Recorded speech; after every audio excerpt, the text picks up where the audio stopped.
It was Rachel's first date after 2 years. She got ready as if it were a new beginning. But he arrived with his shirt stained with lipstick and fresh glitter.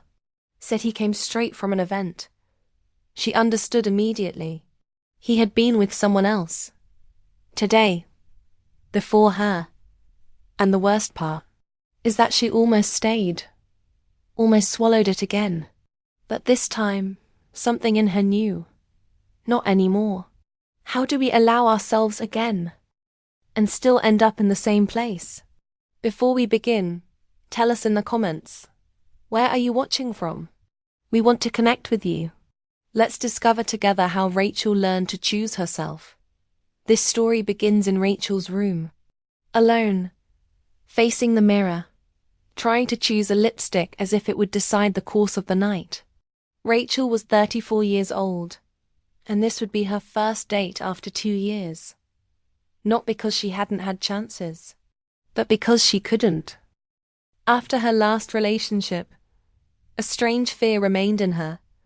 The fear of trying again, and ending up in the same place. She had spent so long insisting on crumbs that when she finally left, she no longer knew if she had the strength to start over. Rachel told everyone she was fine, that it was just a phase. That she was focusing on herself, her career, her friends. But the truth, she avoided any situation that would put her at risk of being invisible again. The risk of giving too much again. Of creating hope where there was only distraction on his part. The last time left her in pieces too small for anyone to put together. And since no one did, she learned to stay that way. Half functional, half locked away. She functioned at work, laughed with friends, kept her house organized.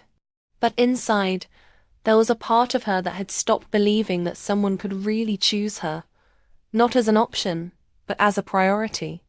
How do we realize we're no longer living? Just avoiding living? On the night of the date, Rachel got ready like someone going to an interview with her own courage. She spent more than an hour choosing clothes. Started with a black dress, too formal. Changed to a floral blouse, too young. Then a button-down shirt, too executive. Until she went back to the navy blue dress. Simple, that made her feel like herself. She redid her makeup twice. The first time, the eyeliner was too thick, too desperate. The second time, she almost erased everything and started over. She tried not to seem anxious, but anxiety dripped along with the mascara every time she went to the bathroom to look at herself one more time. In the mirror, she tried to recognize the woman she once was. The one who got ready with pleasure, not fear. The one who chose lipstick for the color she liked, not the one she thought the other would like. She gave a short smile, fixed her hair for the 10th time, and almost managed to believe she could try again. In the car, before getting out, her chest froze. Part of her said, "Go home, watch a movie, order food." The other, "Go, live, take a risk." And she went, like someone jumping one more time, even knowing exactly what hurts when we fall. On the night of the date, Rachel got ready like someone going to an interview with her own courage. She spent more than an hour choosing clothes. Started with a black dress, too formal. Changed to a floral blouse, too young. Then a button-down shirt, too executive. Until she went back to the navy blue dress, simple, that made her feel like herself. She redid her makeup twice. The first time, the eyeliner was too thick, too desperate. The second time, she almost erased everything and started over. She tried not to seem anxious, but anxiety dripped along with the mascara every time she went to the bathroom to look at herself one more time. In the mirror, she tried to recognize the woman she once was. The one who got ready with pleasure, not fear. The one who chose lipstick for the color she liked, not the one she thought the other would like. She gave a short smile, fixed her hair for the 10th time, and almost managed to believe she could try again. In the car, before getting out, Her chest froze. Part of her said, "Go home, watch a movie, order food." The other, "Go, live. Take a risk." And she went. Like someone jumping one more time, even knowing exactly what hurts when we fall. But what if, even after everything, she had chosen to go, and been wrong again? He was waiting for her at the restaurant door, smiling, polite, exactly like in the app photos. He greeted her with a light hug, not too close, not too distant, and said she looked even more beautiful in person. Rachel smiled, thanked him, tried to believe that was a good sign. They sat at a corner table with a view of the street. She thought it would be a relief to have something to look at if the conversation stalled. But he started talking. A lot. About his startup job, trips to Europe the year before, favorite cafes downtown, series he had discovered years after everyone else. He spoke with genuine enthusiasm, gestured, smiled. But at no moment did he ask if she liked the same things, if she also traveled, if she worked with what she liked. Rachel pretended to pay attention, nodded, made ahs at the right moments. But inside, she was becoming more and more distant. It wasn't lack of sympathy. It was lack of space. She was there trying to show herself, trying to exist in the conversation. And he, too busy showing off. With each new story of his, about the soccer team, about the new apartment, about the annoying boss, she wondered if he noticed anything about her. If he realized she was there. Was she trying to win someone over? Or just prove she still knew how to be desired? Her shy gesture with the napkin, folding and unfolding the corners, her gaze seeking the menu to escape the discomfort, the silence getting longer between his words.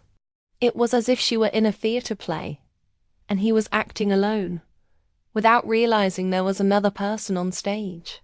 And the worst is that she kept smiling, agreeing with opinions she didn't know if they were hers, trying to seem light, interesting, available, as if she stopped pleasing for a second, he would get up and leave, as if her presence depended on his constant approval.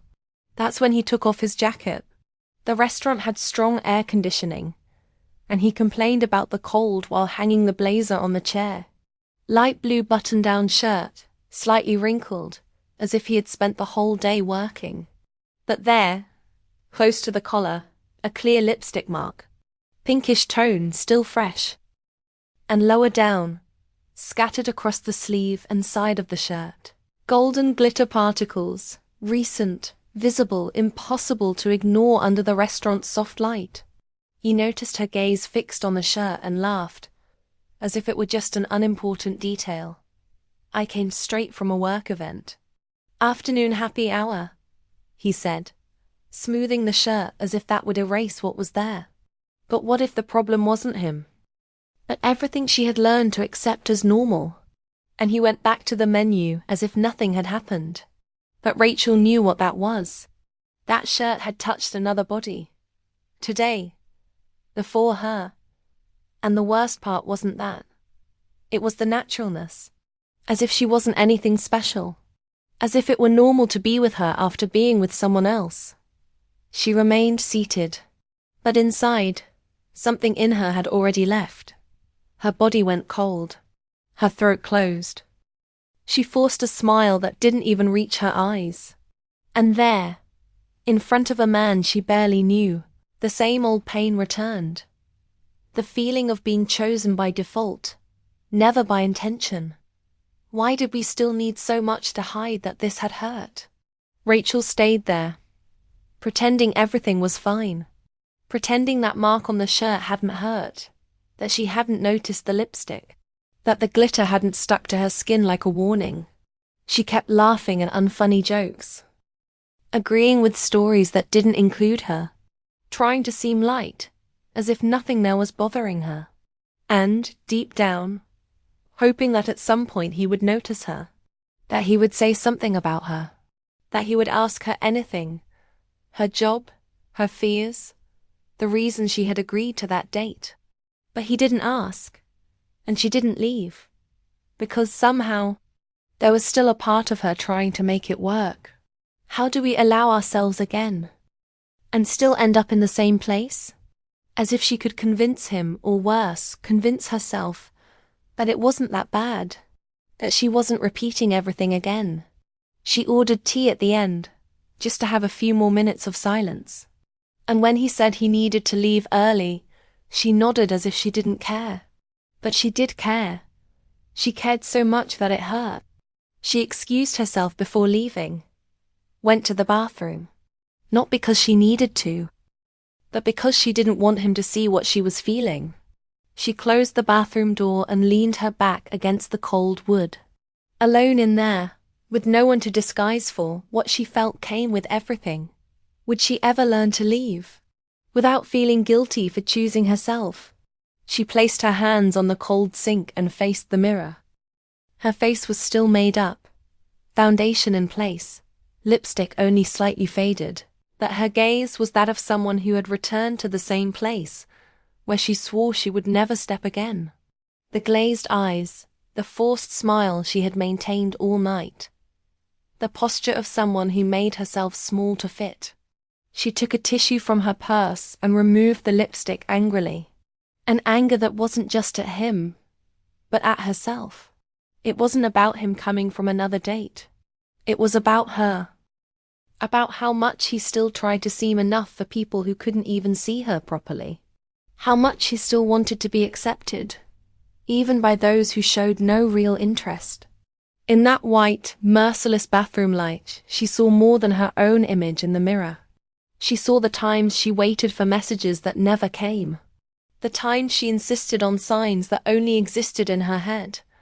A dry good morning became interest, an emoji became affection. The times she left herself there, accepting crumbs, out of fear of leaving alone and having to face the emptiness. Out of fear of admitting that maybe she still didn't know how to be with herself. The naked truth was that Rachel was so afraid of loneliness that she accepted any company, even the kind that made her feel even more alone. Would she be able to leave whole this time? The truth is that Rachel was tired, not of the date, but of herself, when she forgot who she was just to try to fit where there was never space for her. She washed her hands slowly. The water was warm, but her fingers trembled. She fixed her hair, breathed deeply, looked at herself one more time, and promised silently, this will be the last time she diminishes herself so as not to bother. She left the bathroom with a clean face and a silent decision. She returned to the table. He looked up from his phone, asked if everything was okay, and she said she needed to go. Say no without feeling wrong. Go home with dignity, even if alone. If you've also been through this, if you've had to choose between your dignity and not being alone, subscribe to the channel for more stories of women who learn to choose themselves. Leave your like before we continue. She thanked him for dinner, for the time, for the conversation, without irony, without anger. Just with the certainty that she no longer wanted to insist where her body had already contracted. He was a bit confused. Sighed there was still time to order dessert. But she smiled lightly and replied, not today. I just wanted to go home. There was no scene, no drama, just her choice, said in a low voice, and heard by her for the first time. She left walking slowly, not because she was sorry, but because each step was a goodbye to the version of her that thought she needed to endure everything to be loved. Was this how the end of a story began? And the beginning of herself? At home, Rachel took off her earrings still in the hallway. 2 small gold dots that weighed more than normal. She let down her hair that had been up the whole time, feeling the relief on her scalp. She threw her shoes to the corner, low heels that had still hurt her feet, like someone getting rid of a costume, and went straight to the bedroom, like someone returning inside herself after hours pretending to be someone else. She passed through the kitchen, got a glass of water, drank slowly. Each sip was as if she were washing the taste of that night from her mouth. She put on her old sweatshirt, that faded grey one she'd had for 5 years, too big, with a small hole in the sleeve. The one no one compliments, but that always welcomes her like a silent hug. She lay on the bed with the lights off and her chest burning, not with anger, but with a strange clarity. It didn't hurt like before, like those other times when she felt rejected, diminished, as if the problem was her not being interesting enough. This time it hurt differently. It was a pain that came with relief, mixed with pride. Because this time, she was the one who chose to leave. Not because she was rejected, discarded, or ignored, but because she refused to abandon herself again. Because, for the first time, she chose herself before someone dismissed her. Was this how we go back to being who we always were, before trying to be what they expected of us? And for the first time in a long time, she felt proud. Proud of having listened to herself.